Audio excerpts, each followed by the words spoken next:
சென்னையில் வந்து அதிகமாக வந்து இந்த பறவை காய்ச்சல் பரவுது, அதிகமான காக்காக்கள் வந்து இறந்து காணப்படுது. ஸோ இந்த பறவை காய்ச்சலுக்காக வந்துட்டு நிறைய நியூஸ் போயிட்டுருக்கு, எல்லாம் அலர்ட்டாக இருங்க அப்படின்ற மாதிரி சொல்லி. ஸோ முதல்ல இந்த பறவை காய்ச்சல்னால் என்ன வைரஸ், அது மனிதர்களை தாக்குதா, நம்ம வந்து ஜாகிரதையாக இருந்துக்கணுமா அப்படின்னு சொல்லிட்டு பல்வேறு கோணத்தில் ரொம்ப இம்பார்ட்டண்ட்டாக ட்ரெண்டிங்காக போயிட்டு இருக்க பறவை காய்ச்சல் பற்றி பார்ப்போம் வாங்க.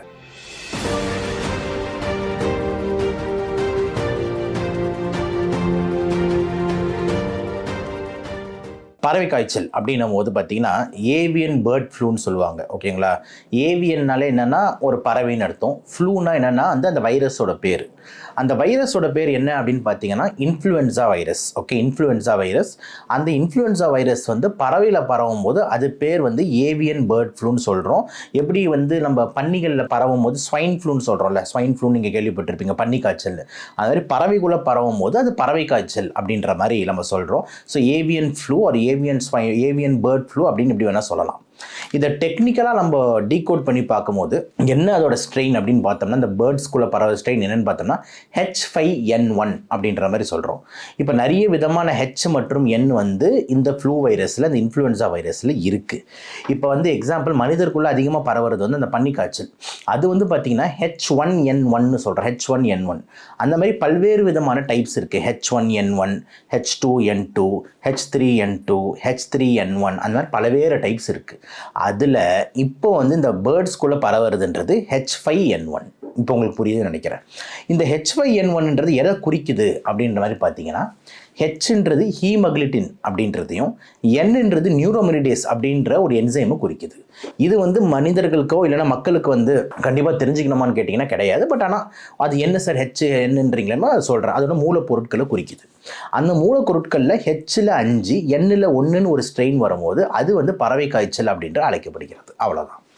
ஸோ இந்த பறவை காய்ச்சல் தான் இப்போ சென்னை மாநகரத்தில் வந்து வந்திருக்கு. எப்படி இதை வந்து சஸ்பெக்ட் பண்ணாங்க அப்படின்ற மாதிரி இருந்தோம்னா, ஒரே நாளில் கிட்டத்தட்ட 1000 to 1500 காகைகள், அதாவது காக்காக்கள் வந்து இறந்த நிலையில் காணப்பட்டிருக்கு across the city. Velachery, Thiruvanmiyur, Besant Nagar, நம்மளோட சைதாப்பேட்டை அப்படின்ற மாதிரி இந்த ஏரியாஸ் ஃபுல்லாகவே பார்த்தீங்கன்னா கிட்டத்தட்ட ஒரு 1500 காக்காக்கள் இறந்த நிலைமையில் இருக்குது. என்னடா இது திடீர்னு காக்கா கொத்தாக இறக்குது அப்படின்னு சொல்லிட்டு அந்த காக்கைகளை கொண்டு போய் பரிசோதனை செய்யும் போது அப்போ வந்து இதுங்களாம் வந்து இந்த H5N1 சொல்லக்கூடிய இந்த ஏவியன் பேர்ட் ஃப்ளூவால் தாக்கப்பட்டிருக்கு அப்படின்னு உறுதியாகுது. இங்கே தான் இப்படி தான் நடந்திருக்கு. இப்போ வந்து மாநகராட்சியோ மற்றும் சுகாதார அமைப்போட மெயின் வேலை என்ன, ஹெல்த் மினிஸ்ட்ரியோட மெயின் வேலை என்ன, அப்போது இந்த பேர்ட் ஃப்ளூவை வந்துட்டு மனிதர்களுக்கு பரவக்கூடாது, பேர்ட்ஸுக்குள்ளே எப்படி கண்டெயின் பண்ணுறதுன்னு பார்க்கணும் அப்படின்ற மாதிரி ஒரு முயற்சியில் தான் இந்த மாதிரி நியூஸ்கள் வந்து நம்மளுக்கு வருது. கேர்ஃபுல்லாக இருங்க, இதுவாக இருங்க, யாரும் வந்து பார்த்திங்கன்னா காக்கைகள் கிட்ட போகாதீங்க அப்படின்ற மாதிரிலாம் வந்து நியூஸ்கள் வந்து வருது. ஸோ இப்போ நம்ம யாராவது போய் காக்கா கிட்ட போகிறோமா கேட்டால் கண்டிப்பாக கிடையாது. ஜஸ்ட் ஆனால் நம்ம ஊரில் பார்க்க காக்காவுக்கு சோறு வைக்கிறதுன்ட்டு அது ஒன்றும் பிரச்சனை இல்லை. அது நம்ம வச்சிட்டோம்னா அது வந்து சாப்பிட்டு அதை பாட்டு போயிடும்னு வச்சுக்கோங்களேன். ஸோ இம்பார்ட்டண்ட்டாக வந்து இப்போ இந்த வைரஸ் வந்து நம்மளுக்கு பரவக்கூடாது. இந்த H5N1 வந்து இது வரைக்கும் அதுக்கும் யாருக்கும் பரவலைன்னு தான் நியூஸ் சொல்கிறாங்க. பட் ஆனால் நம்மளுக்கு பரவக்கூடாது அப்படின்னா என்னென்ன மெயினாக பண்ணணும் அப்படின்னா, இறந்த நிலையில் ஒரு சில பறவைகள் காணப்படுதுன்னா நீங்கள் தயவு செஞ்சு அதுக்கிட்ட போய் உட்காராதீங்க. அதுக்கிட்ட வந்து அதை பிடிச்சி கையில் பிடிச்சி எடுத்துன்னு போயிட்டு எங்கேயா தூக்கி போடுறது, அதை கையில் பிடிச்சி குப்பை தொட்டியில் போடுறது, அதை வந்து பிடிச்சி எதாவது பண்ணுறதுன்ற மாதிரி நீங்கள் வந்து கைகளை கொண்டு போய் அதை டிஸ்போஸ் பண்ணாதீங்க. நம்ம வந்து மாநகராட்சி கிட்ட சொன்னீங்கன்னா அவங்க வந்து அதை டிஸ்போஸ் பண்ணுறதுக்கு ஒரு ப்ரோட்டோக்கால் வச்சுருக்காங்க. அதை வந்து ஒரு சில அடிகள் ஆழத்தில் போய் அதை தோண்டி புதைக்கிறது, இந்த மாதிரி அவங்க பண்ணிப்பாங்க. நம்ம போய் வெறும் பேர் ஹேண்ட்ஸில் நம்ம அதை தொட்டு அந்த வைரஸ் உங்கள் கைக்கு வந்து அது நீங்கள் மூக்கு லங்ஸுக்குன்னு போய் உங்களுக்கு வந்து இந்த பறவை காய்ச்சல் வர்றதுக்கான வாய்ப்புகள் வந்து நம்ம சற்றே ஏற்படுத்தக்கூடாது அப்படின்றது இம்பார்ட்டண்ட். ரெண்டாவது, நீங்கள் வீட்டில் வந்து நிறைய பறவைகள் வளர்க்குறீங்க, வீடு ஃபுல்லாக வந்து இதெல்லாம் வளர்க்குறீங்க, இது திடீர்னு இறந்த நிலையில் காணப்படுகிறதுனா அப்போ அதை டெஸ்ட் செய்யணும். என்னடா அது திடீர்னு நல்லா இருந்த பறவைங்க இப்போ கொத்தாக இறக்குது அப்படின்ற மாதிரி உங்களுக்கு யோசிக்கணும்.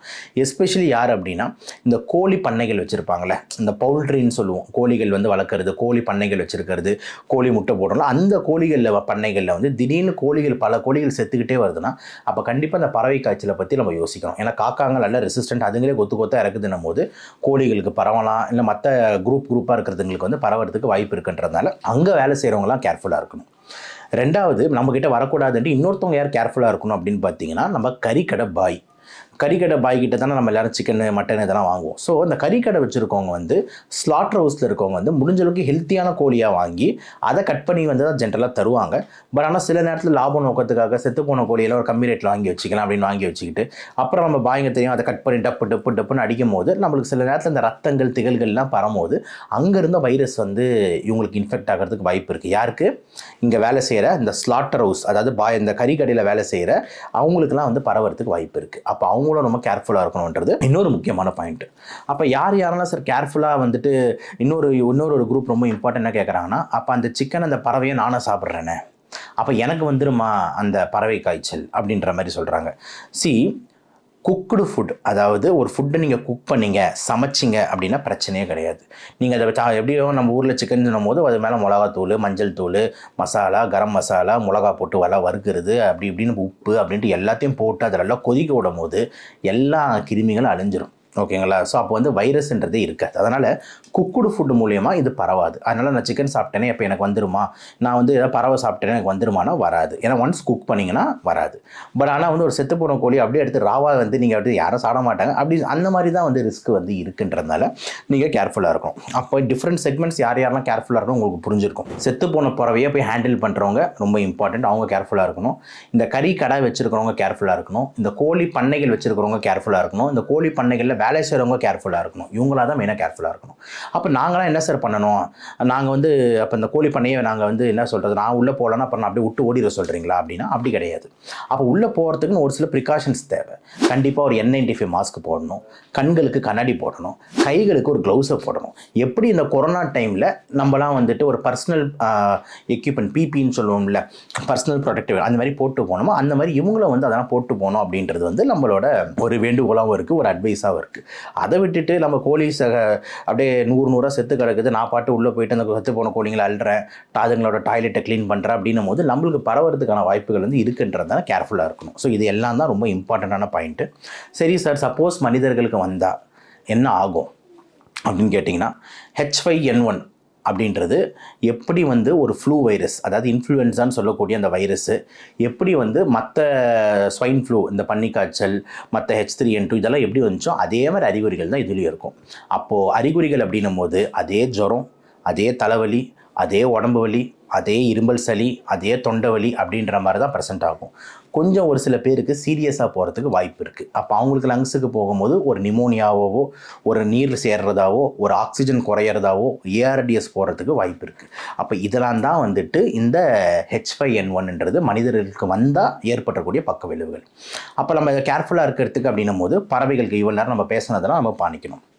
சப்போஸ் வந்துருச்சுன்னா என்னென்ன சார் பண்ணணும்னா, கண்டிப்பாக நல்லா ரெஸ்ட் எடுக்கிறது, நிறைய தண்ணி குடிக்கிறது, சீக்கிரமாக டாக்டர் போய் பார்க்கறது, இந்த மாதிரி இதில் இறங்கும் போது தான் நம்மளுக்கு தெரியும். போகும்போதே நம்ம சொல்லிடுறோம் எனக்கு பறவைங்க கூட கொஞ்சம் கான்டாக்ட் இருக்குது அப்படின்னம்னா கொஞ்சம் டாக்டரை யோசிப்பாங்க, அதுக்கேற்ற மாதிரி மருந்துகளை போடுவாங்க. மார்க்கெட்டில் மருந்துகள் இதுக்கு வந்து அவைலபிள் இருக்கா சார் இந்த இன்ஃப்ளூயன்ஸா வைரஸ்க்குன்னா இருக்குது. ஓகேங்களா, இருக்குது. ஸோ இதுக்குன்னு சொல்லிட்டு தனியாக வந்துட்டு ஆன்டி ஃப்ளூ டேப்லெட்ஸ் வந்து அவைலபிளாக இருக்குது.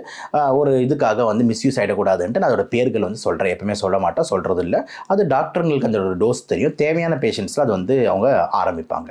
இதை தாண்டி நல்லா ரெஸ்ட் எடுக்கிறது, தண்ணி குடிக்கிறது, கார மசாலா இல்லாமல் இருக்கிறது அப்படின்றது மாதிரி நம்ம போனோம்னா ஒரு 7-8 நாளில் வந்து சரியாயிடும். Danger science to watch for, இந்த பேர்ட் ஃப்ளூ வந்தால் என்னென்னலாம் டேஞ்சர் சைன்ஸ் நம்ம என்ன யோசிக்கணும் அப்படின்னு பார்த்தீங்கன்னா, உங்களுக்கு ஆக்சிஜன் கம்மியாகுது, உங்களுக்கு மயக்கம் வருது, உங்களுக்கு வந்து பிளட் மாதிரி வருது, இந்த மாதிரி ஏதாவது இருந்ததுன்னா அதெல்லாம் danger science to watch for அப்படின்றத நீங்கள் வந்து புரிஞ்சுக்கணும். ஸோ இவ்வளோ நேரம் நம்ம பேசினதில் எல்லாமே புல்லட் பாயிண்ட்ஸு.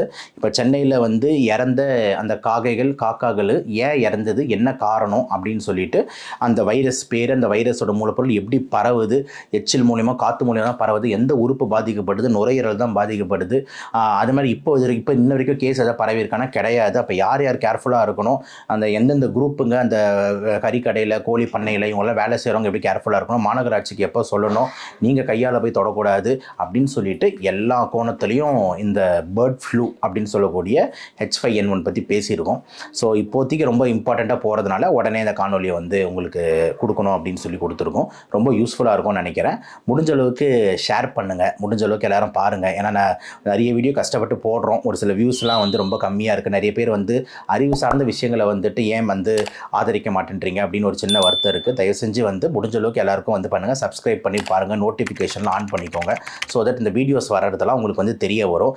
எல்லாமே யூஸ்ஃபுல்லாக பேசணும். ஸோ அந்த நாலேஜை வந்து கிராப் பண்ணிக்கோங்கன்னு சொல்லி இந்த வீடியோவை முடிக்கிறேன். நன்றி, வணக்கம்.